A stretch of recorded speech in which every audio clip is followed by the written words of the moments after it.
Well, thank you. Well, thank you very much for this very kind introduction, and also for coming out on a beautiful Friday evening. So I hope it will be worth your while. I will do what I can, and I love to present about this research because I'm very passionate about it. But it's also very important for me to hear from the parents and family members, and let's say what we would call from a scientific point of view the lay audience, what they think of the research, and is it useful, where can we go? So I look forward to your feedback, and please also feel free to interrupt me along the way rather than waiting till the end with your questions. So I start with, you all recognize it, of the Lionsgate Bridge, really in nebulous state. Why? Because I think many of the neurodevelopmental disorders that affect children are in that kind of a zone. We know too little about what causes these disorders, and I speak of intellectual disability, autism, epilepsy, and let alone that we know how to effectively treat them. And so this is what my research team is doing, is trying to raise the mist and to shine some light to really make a change for children. So what will the schedule today of our Tide Ride look like? So I first will tell you a little bit about Tide BC, the Treatable Intellectual Disability Endeavor, a very long word, what we are all about. And in short, we are all about screening children who present with delays for treatable conditions so that we can prevent brain damage. But that is not enough, because we have much more to discover and develop, and that's discovering new genes, understanding how these lead to disabilities. Yes? How can you the statistic of the age of children from what age to what age?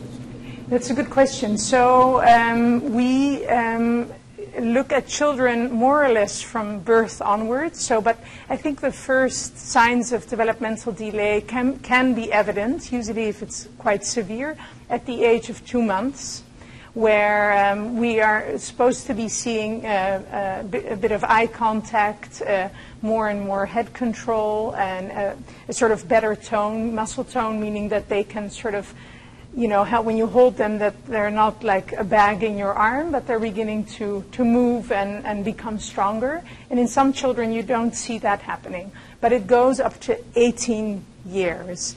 And that's a very strict definition, 18 years, because if a person loses abilities or slows down in terms of development or cognition after that, we don't speak of intellectual disability per se. That can be something like brain damage causing dementia, that you lose something along the way. So that's all quite technical, but this is the age range. Yeah, so it's a good question.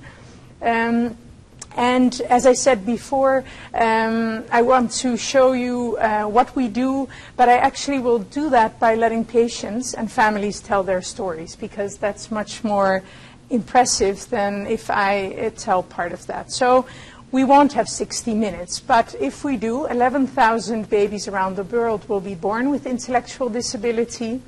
11,000 will be born, and 300 will have intellectual disability. And so I want to really start out with telling you a little bit about what that is. When the children are below 5, it's called global developmental delay. And it's really strictly defined as an IQ of less than 70, so a score on a test. But it's much more. It's a deficit in academic performance, but often the adaptive skills and behaviors are affected. So everyday life can be affected in these children. It's usually lifelong, and it can be debilitating. And there's lots of other symptoms going on in these children in general. I have a question, sorry. Yeah. So what age does he or she, the children, have the IQ over 70? Over 5 years old or 6? So now it's said that about from the age of 4 that you can test children for IQ, and that below you cannot test them for IQ, but you look at other developmental milestones. But I'm not sure that's answering your question, because... Yeah. For the IQ less than 7, yes. usually in what age should be born? So it applies to more or less any age because it's more than 2 standard deviations from the average IQ of the population at any age. So every time the test is adjusted to age, so what you're supposed to be able to do in terms of walking and motor skills and talking and thinking process. So the 70 is across the board, all ages. All ages, yeah. But the test differs and becomes more difficult as the children grow older. Yeah. And so it's really a frequent condition. 2 to 3% of the world's population is affected. And as I alluded to before, there are thousands of different underlying disorders which can cause intellectual disability. These vary from environmental, so you can think, for example, of an infection during pregnancy or something like fetal alcohol syndrome, but most seem to be genetic in origin, and then there are many which remain unknown. And so one of the most, I guess, burdensome aspects of intellectual disability is the emotional part, of course, and the suffering. And there's, as I said before, there's lots of comorbidity, behavioral problems, but also organs like the heart, hearing, vision, which can be affected. And this all translates into a huge amount of healthcare costs. And it's been estimated in countries like Scandinavia, the Netherlands, Australia, that these costs exceed the combined costs of cancer and cardiovascular disease. So that's significant. So can we do anything to intervene, to treat? So the big misconception of our time, or maybe in the time a little bit behind us, is no, that it's an unchangeable fate. You're born that way, and families and patients, children, have to learn to live with it.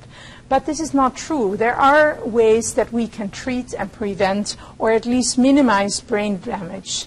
And so what I want to show you this video of what a treatable intellectual disability is. This is a boy who came in with a Parkinsonism-like picture at a young age.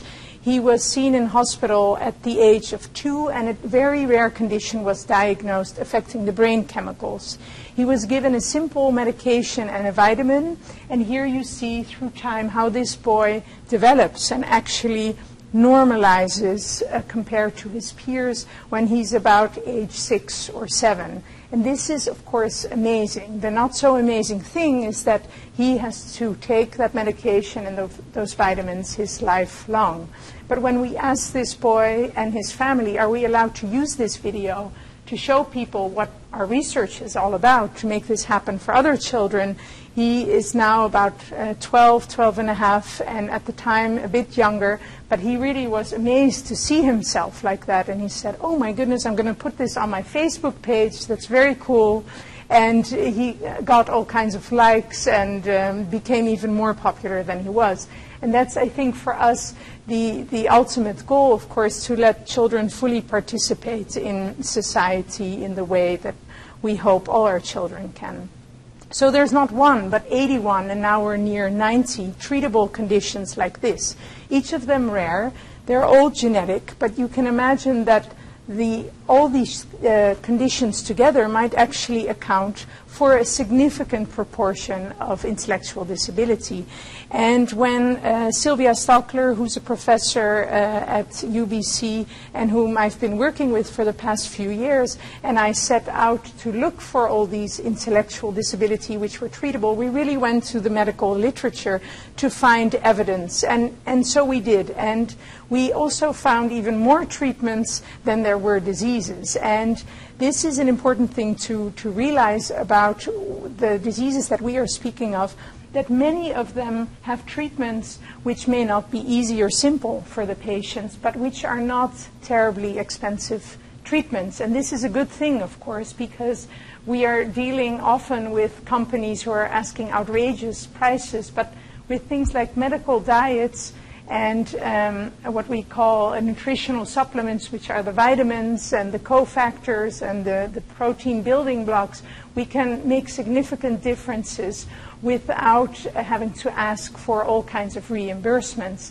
But there's one expensive treatment on the list, and then the stem cell transplant, and there's a couple of diseases for which there is now gene therapy in the making, and those are, of course, not simple or cheap, but it's a development. So our mission is actually to wake up the medical world, because our colleagues as well think when they see a child with intellectual disability and not much else, they want to help and they do what they can, but they don't realize that there are all these rare diseases which one should be looking for, because we can make a difference if we diagnose these on time.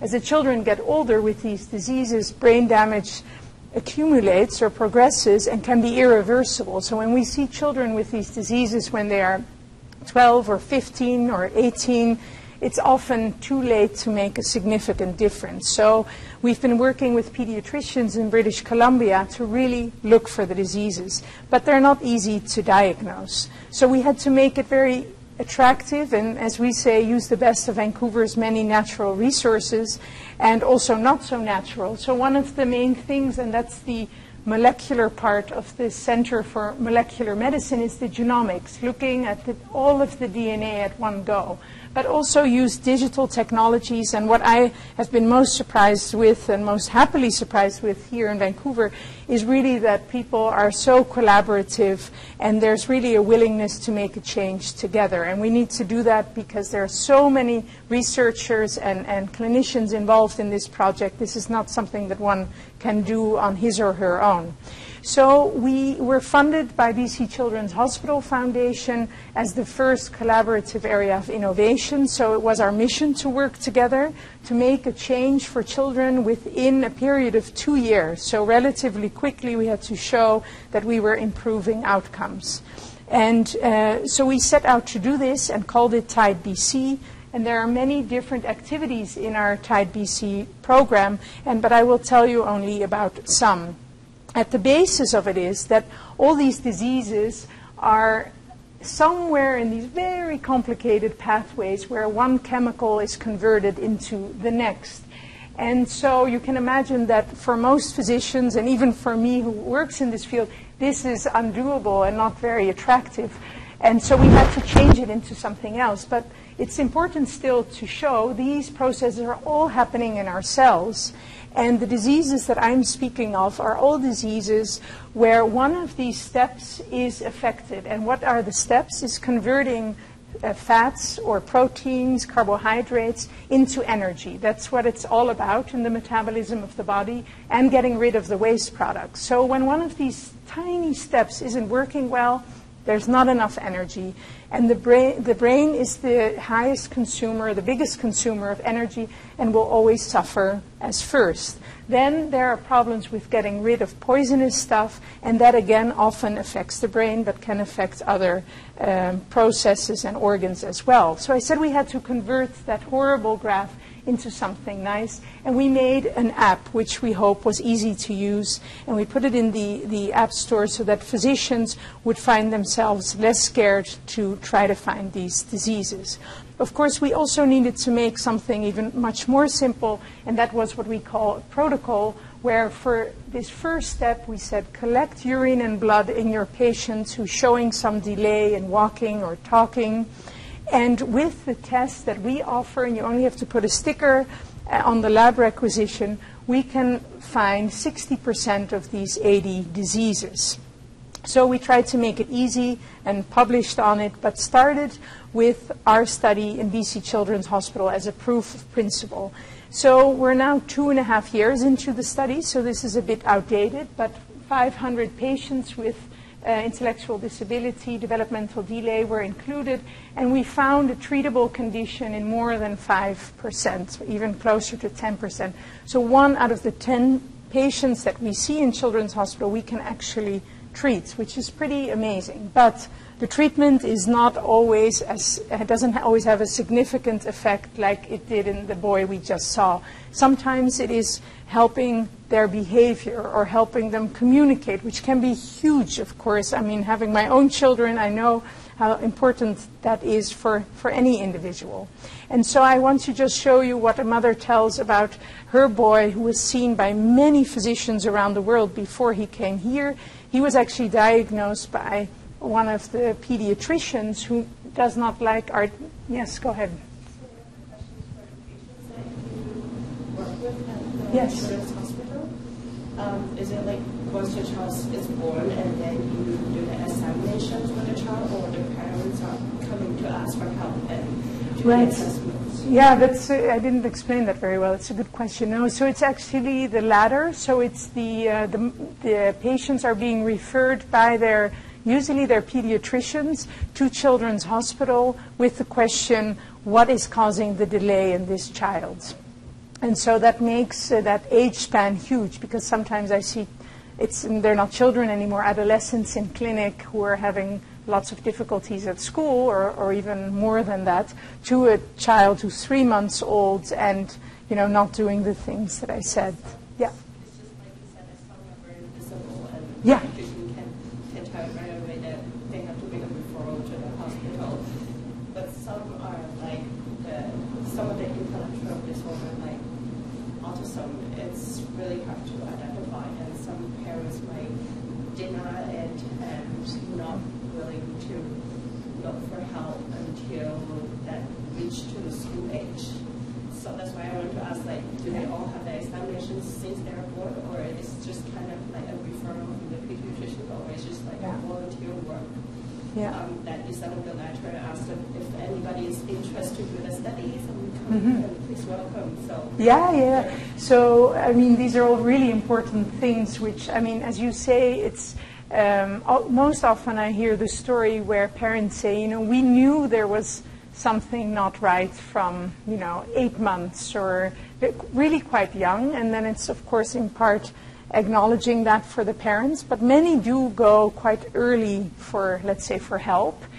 And then often the pediatrician, because there are no sort of alarming symptoms, will say, well, he's a boy, they always do things a bit later, which they're right, maybe right about in some, but often also because of this thought that even though we find out what's causing it, we can't do anything about it. This is, I'm a pediatrician myself, and I was trained that way, and in an unkind way, but there's a bit of sort of pushback, and there are lots of more acute situations. So it takes a while before a child actually gets to Children's Hospital, and some never get there.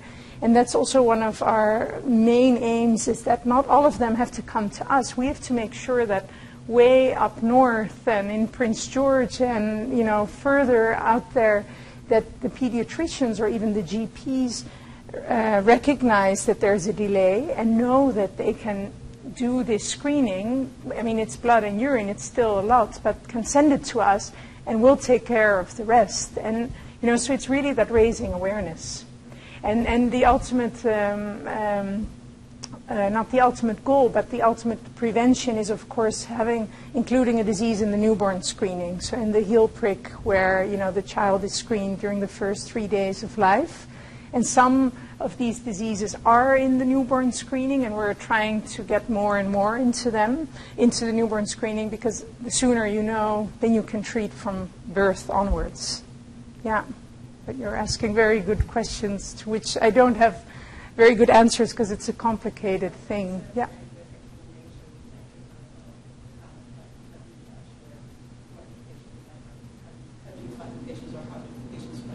Yeah, and I get quite a lot of emails via our website of people who want to be, and we try to make it as easy as possible to be referred.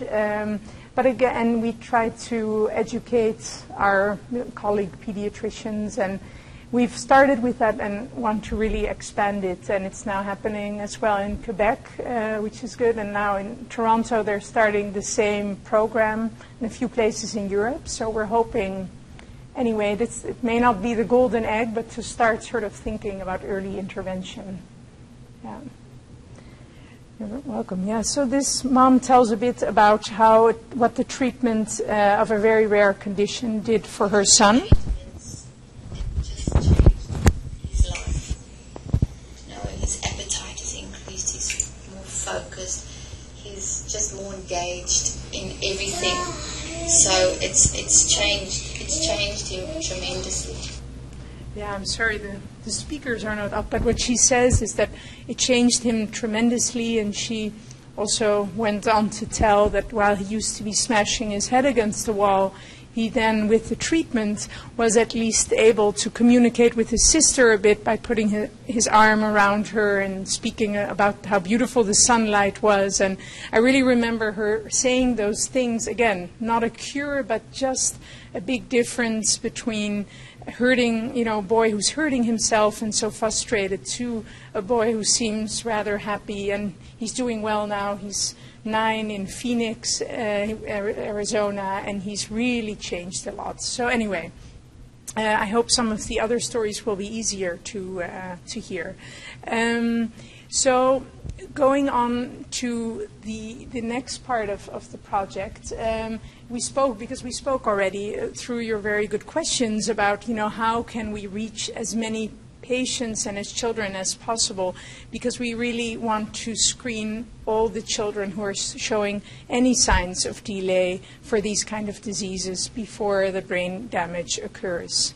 And so what we've been doing at this Center for Molecular Medicine and Therapeutics is finding new treatments and also finding new diseases which have remained hidden so far. So to start out with, this is, as you can see, a little girl who's experiencing horrible seizures. She's having ongoing epilepsy, which actually started before she was born. The mother reports that there was sort of this rhythmic kicking all the time, and yeah, she didn't know what that meant, and it was definitely seizures. So this girl was not responding to any medications, and I was on call when we saw her, and she turned out to have a very rare form of vitamin B6 dependent epilepsy. So only with high doses vitamin B6 do the seizures stop. So that's good, but in general, about 3 out of 4 patients suffer delay and intellectual disability as they get older. So that's not that great. And so this is a complicated graph, but what I really want to show with this, when the gene was discovered and the genetic code was discovered, it turned out that this epilepsy was actually due to a protein breakdown defect. And so it was the toxic waste products floating around in the brain which caused the inactivation of this vitamin, and we could overcome it by giving the vitamin. But once we knew it was all about protein breakdown, we could take out that building block of the protein, it's called lysine, out of the diet of these children to prevent the brain damage. And so we treated several patients in our institute and partnered with several institutes in Europe and in the US to try to see, would this diet, which is not easy, make a difference for these patients. And this is another interview, so I'm hoping that you will hear some of it. Let's see. And so that's how we kind of got to the diagnosis. He was 1 when he was actually diagnosed with that. I was happy what it was. At the same time, the prognosis for it wasn't the greatest. We started the diet, and within a week, he was fully power-trained day and night. He was talking in sentences. He started walking better. And I mean, this wasn't a week. It was very dramatic. Like, wow. We went back home after starting the diet, and we had a physiotherapist, occupational therapist, speech therapist, and they were all like, wow, like, who is this kid? What? This is crazy. That's great. Yeah, just blown away. That's another thing about the diet. Like, he was not social, no eye contact. Like, he almost had autistic characteristics to him. And as soon as we started the diet, it was just like the social butterfly came out. Like, he started playing with other kids, making eye contact. Like, it's huge, the impact that your diet has on everything. Yeah. So that was quite an impressive story of this boy responding to the diet, and we could also see it in this toxic stuff in blood and in the spinal fluid, in the brain fluid. You see nice squiggly lines, going down. So we had a pretty good sense that this diet was actually working and making kids into social butterfly and a better way to develop. Then with these rare conditions, it's always really tricky because you can have these small breakthroughs and be very excited about it, but how are we going to reach children with this condition who might be living very remotely and where physicians have never heard of it? So what we do most of all is really try to work together and also make use of websites and social media, and it's amazing, I think, and I think at least one of you is active in the Rare Disease Foundation, and that's another very strong group. It's not only of parents, but also of clinicians and other people, but it's the parents who are often driving, especially for rare diseases, the research and the way that they can connect with each other and team up. They're often teaching me about conditions their child has, then definitely the other way around. So we use that, and we've recently made apps to help families who are following these diets, and there are many of them, and they seem easy, but they're extremely difficult to adhere to because you have to change everything, and making a meal becomes really difficult. So we hope that with some of these gadgets, and definitely to help adolescents who are taking charge of their own lives, that they also use these kind of apps to not only depend on their parents, but really do things like the cooking themselves. So, with these kind of conditions, understanding the genetic code, what is at the bottom of it, can really help us develop treatments and improve outcomes, decrease burdens. And so that was sort of our reason to think, well, there are these new fancy technologies called genomics or DNA sequencing. Why don't we use this to look at patients and families who have a very rare condition that we, despite doing tons of tests, and some of you may have heard of the $1 million workup where children and families go from one physician to the next, to the next, to the next, more testing, but no answers, and try, instead of looking at single DNA codes, look at all the DNA and see what we can find, and especially focus on those where we may be able to intervene with diets and vitamins. And so that was our main surfing the tide activity over the past 2 years, and we really made use of the fact that it used to be not so long ago that DNA sequencing, the first DNA that was sequenced was several $1 million, and now we're at about $1,000 per genome. So that's amazing for us, and you can see here how cost drops and how much faster that is than the cost of computing decrease. So anyway, we are in a good time to use these technologies. And we've made some cool discoveries, and by having also very interesting collaborations with people all over the globe. So since we've started, we now have looked about at 30 families, so this is a bit outdated, but our first part of the study, we looked at 15 families and discovered 9 new diseases. And I would just want to show you what the impact is of some of these discoveries, because we've also seen some treatable conditions, but it's really important for families to know what's going on with their children, and also for us because it's the starting point to think about treatment. So often people ask me why go to so much trouble to find a diagnosis, and I cannot fill that in for parents. I always ask them, do you want to really know? But most of the time, parents and children themselves tell me yes, because you know what, knowledge is really power. And we have set up a complex clinic where we really sit together with many people and think about these cases and how can we solve the mysteries. So I'm just wondering, because given that it's very difficult to understand these interviews, I might skip this one. Can any of you hear the parents talking? Because if not, then you can hear, yeah? Did it help to turn it around a little bit, or was that, no? It didn't. Okay. Okay. So I will. So let's see. I mean, again, if you cannot hear it, I don't want to keep you. This mother is telling about her third son, who was basically in first year of life the whole time in the hospital. He presented in a dramatic way that he was in the intensive care for a long time, and then he recovered, but he had hearing loss. He didn't tolerate any food via his stomach, and he had severe kidney problems, blood pressure, etc., etc. And she had to live with sort of all of us saying, we don't know what this is. I mean, we just have no idea. And then we found out which gene was causing her child's problem, but we didn't have a treatment. We still don't. This boy is still alive, and the mother has pursued a career in nursing.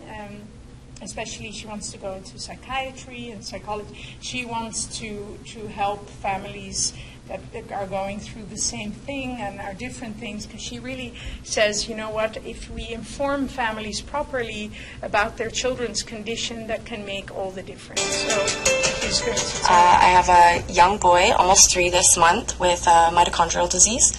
He has a newly found gene mutation called RMND1, and yeah, he's my hero. So when Isaac was 1 month, 29 days old, he just got sick out of the blue, and nobody knew what was going on.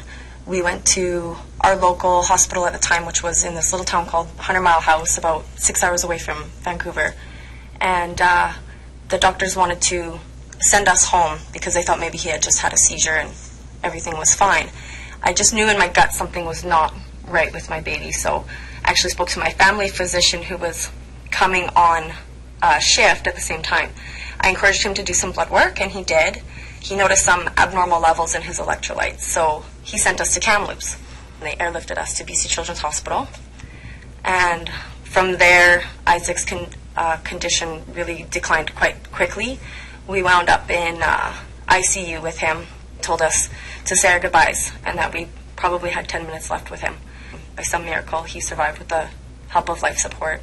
And after a couple of days, he was removed, and we got to hold him. But it was another 4 months of mystery and wonder and wondering what was going on. We finally got results of the muscle biopsy that he did indeed have a mitochondrial disease, and they discovered a complex 1 and 4 deficiency in him.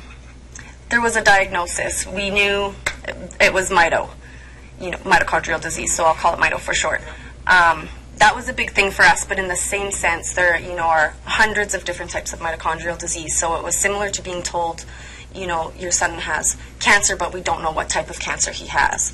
So it's good to know. It was good to know at the time what he had, but it was still very unnerving not knowing exactly, the way his body was working and what exactly was going wrong. So we were still kind of in search for more answers at that time. It's terrifying living in uncertainty. It's really hard to just look at your child and watch them their illness slowly progress, and they slowly change, and there's new symptoms, and to just really not know anything about why that's happening is terrifying. It's the unknown, and we all fear the unknown. And so to get a diagnosis and have information and learn about, why this is happening, on a scientific level, it's really quite amazing. TIDE and TIDEX played a huge role when Isaac's physician had come to me asking if we wanted to take part in TIDEX. Of course, I agreed right away because, knowledge is power. Digging and searching for more information about Isaac has really gotten us quite far, and we're learning and discovering new things. Now we've learned about this RMND1 gene and about other cases where RMND1 might be involved, and it's just been really, really fascinating, the way the human body works. Fascinating to learn about Isaac and how his body is working. And yeah, it's made a huge impact. It's a closure to know. And I'm forever thankful that they haven't given up, because it would be easy to say, Isaac has mito, okay, now he has RMND1, let's move on. And the fact that we're still digging and searching, and TIDE BC, Dr. Shoebridge, everybody coming together and really trying to find out as much as possible. It's just, it's overwhelming. It's awesome. It's incredible. Yeah. Day-to-day care for Isaac. He's definitely a handful in the medical sense of the things that he needs to, to keep him sustained. But he's really just the calmest sweetest, most content little 3-year-old boy. My support network is amazing. The Tide team, all of the physicians at BC Children's Hospital, all of the biochemical physicians, amazing. They're like my second family. The nurses on 3F. BC Children's Hospital is definitely our second home, our second family. Everybody associated with Isaac and taking care of him, we've grown to love and trust and appreciate everything everyone does. My family's incredibly supportive. My mother, my grandmother. I have a lot of local support, and I have nursing through the at-home program. I have nurses come into my home and help take care of Isaac on a day-to-day basis. This has allowed me the opportunity to go to school, so now I'm in nursing school full-time myself, and that's a huge opportunity, you know, and I think Isaac would be very proud. So yeah, his siblings are, I don't want to toot my own horn, but my kids are amazing. His older 2 siblings are the most empathetic, sweet children. They've never had an ounce of jealousy for their little baby brother. They've been so supportive. My children have learned how to administer medications into his G-tube. They'll help me hold him for injections and comfort him and play with him, and telling everybody about my baby brother has Mito, but he's, you know, the most special baby you'll meet. They are really, really great. I think the number one thing, most important hands down, is to take care of yourself. I think often us moms, we give so much that we forget to take care of ourselves. And I think that's the number one most important thing. School was just another way for me to do something for myself that's also going to benefit other people. And yeah, just go day by day and always keep hope. And so the cool thing is that it's been a year since this interview, and we have found other patients around the world with the same condition, and by understanding more, it seems that he might be offered a kidney transplant soon, and that he might actually survive, and which would have never been accepted by the transplant team if we didn't have a better understanding of what's going on in his body. So I'm very hopeful, and he's actually doing quite well. And I just wanted to show this video to actually share with you, and I know there are many of you in this audience, but where the real sort of power lies in this whole care team, as Mother calls it, the second family, is of course with the parents and the patients themselves, and we are there to support them. And so there's also been a discovery where we could immediately intervene. So we had several children born with a similar presentation in BC Children's Hospital, where they were fine at birth and then within 2 days became comatose. That's sort of the short of the story. Then we found out which gene was causing their problem. It was again a problem with converting the protein into energy, something new, something we'd never heard of. And we were able, by using genomics, to understand the disease and to actually decipher these huge amounts of data that come out of our DNA, which is nothing more than billions of letters, and we're trying to find the one wrong letter in all those codes. But with current technology, we can do that. And we were able to prevent brain damage in the children that we treated, as well as some which have since then been diagnosed in the UK and Australia. So that, you know, makes it somewhat more concrete that these kind of discoveries can really help patients. And this was recently featured by UBC, and it was really exciting because it seems now that this could be a disease we could include in the newborn screening, where we don't have to wait until the children become very sick. This is a very early onset disease, but it seems some of the Australian patients became sick at a week's age, so we might catch them just before. So we're hoping that we might, with our work, find more and more of these diseases which can cause brain damage, and that we will be able to treat, and that we can elaborate on that protocol which I showed. So, as I said, not yet at an hour, but of the 300 babies with intellectual disability, we can now prevent 27 cases. Of the 3 million babies born annually who will develop intellectual disability, based on our current knowledge, 150,000 can be prevented or minimized, and we're hoping that this number will increase. So what's next? So as I said, we're expanding to other places in Canada, other places around the world. We're trying to use new technologies to diagnose these earlier. We're highly dependent on working together with physicians in all fields, with scientists who know lots about these DNA codes, and developing new treatments, which is an exciting thing, also very much ongoing at UBC, where we can, if we don't have, for example, a diet or a vitamin, we can screen for treatments by using a high throughput approach where we more or less expose the defective gene in the cell to multiple treatments, medications which have already been developed. Many of them are shelved after millions of dollars have been invested in them to bring them to market, but for some reason they never got there. We know what they do, and so we can select those medications, and in a little dish with the cells floating around with the gene problem in them, we can look what happens to the biochemistry, to these toxins floating around when we expose them to these drugs. So that's a very cool thing happening at UBC, where we're making use of that technology.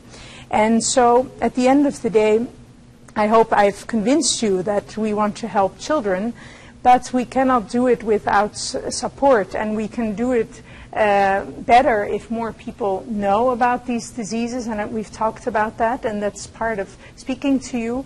But I also am hoping that one or more of you might feel attracted to do something more, whether it's in deeds or whether you might think of donating $5,000, for example, to help one family. So when we take one family, when we select one family and they agree to enter our study, it takes about $5,000 to read and analyze all of their DNA and get a good grip on what's going on in most cases, and then take it further. So it's not very modest of myself to ask so concretely, but you never know, and we're grateful for any contributions. So what I want to end with is not an ask, but a thank you, first of all, to you for taking the time, and then to the many people in the team. Roderick Ruben designed the presentation and did the interviews and things like that. There's a big advisory board, but the funders are, of course, very important for us, and there's lots of local funding from our hospital foundation, the Rare Disease Foundation, Genome BC, BC Clinical Genomics Network, and then the Canadian Institutes for Health Research. And then a big team, and it's actually even more people than could fit on this page, but each and every one of them does essential work, so I'm very thankful for that. Because together I think we're able to make a colorful picture of Vancouver, take it out of the mist, do something original. And last but not least, of course, the patients and the families who teach us and work with us to help solve some of the problems. So thank you very much. Thank you. So maybe, I hope there are more questions, but How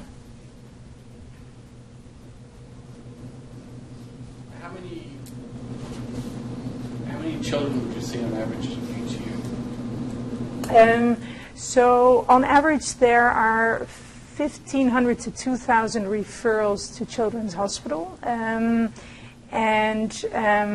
number of patients who have developmental delays or intellectual disability, just based on the birth rate, is actually a few fold of that. So, and of course, the total number much, much higher.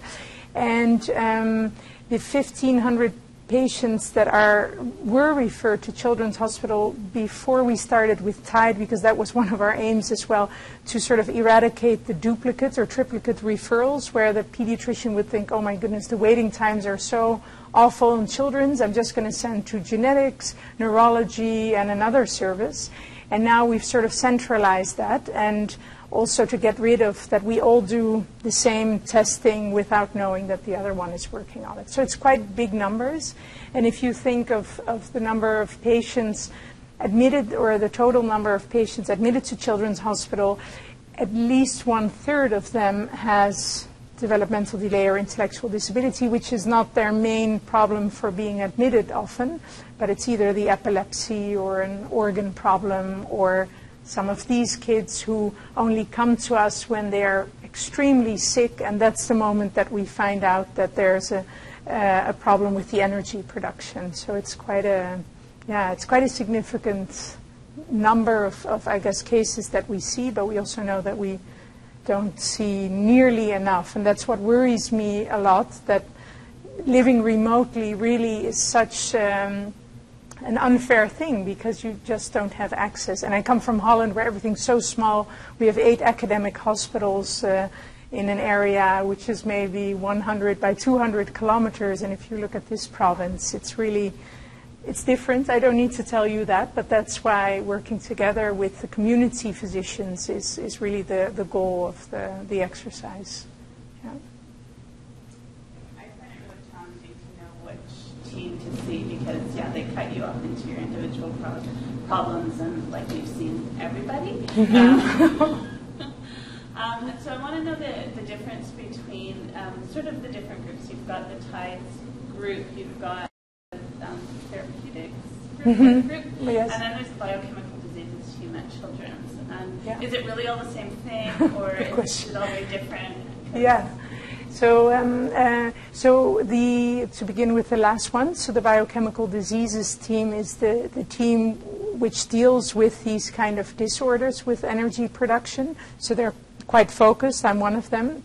But with the TIDE, what we have set up now after 3 years is that out of the pediatric neurology division, the developmental pediatrics, they're at Sunny Hill, as you probably know, the child psychiatry and medical genetics, which is so 5 different divisions that there are several physicians, not all of them who sort of wanted to join, but many, where we said, okay, together we form a group, and we will apply this protocol, but that's of course too limited. What we really want to do is make sure that we really work together to look at the children somehow in the same way and keep each other up to date and make the referrals easier, and have the children for whom we cannot find a solution and not wait for 5 years to realize that we don't have a diagnosis, but very early on to say these children and families should be seen in the complex diagnostic clinic, so that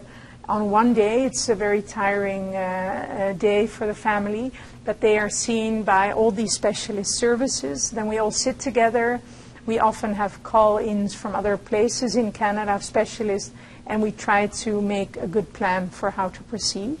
And our hope is that what's currently the complex care clinic in Children's Hospital, which is completely overloaded because they have way too few resources, that we might team up with them, because, I realize that diagnosis is important, but, if you don't have a diagnosis, you still require as much care. So we really need to make that fit. So TIDE is, I guess, those 5 divisions working together. This CMMT is purely a research institute, which has a big focus on using genomics or genetics to improve health outcomes, also for adults, so not only for children. And as I said, the biochemical diseases is just one division. And I'm hoping that with the electronic health chart, which might truly be coming our way after many, many years, it will probably be difficult at the start, but that might really make it easier to coordinate the care and the appointments, because I don't know, is that your experience as well, that you come back and forth to Children's Hospital and that having several appointments on one day is nearly impossible? That's okay, good for you. They give me the appointment and I go, no. I'm coming on this day. What can you do for me on that day? And then they're actually helpful. They always help if they can, and sometimes they can't. We're fortunate to live in the city, so it is easy for us to go. But we're some weeks we're there 3 times, and makes the person who's coming will miss work or household duties, and for the child missing school, and I think it's Initially, I didn't know you could ask. Now I know you can ask. They're Yeah, actually, oh, okay, after school, sure, yeah. Like, really? I didn't even know I could ask. Yeah, they don't tell you, I think. You know, Yeah. well, you know that it's so busy, so you take, when you can get in, because you've waited 8 months, you Yeah. take whatever they give you. True. Right? Yeah, absolutely. So.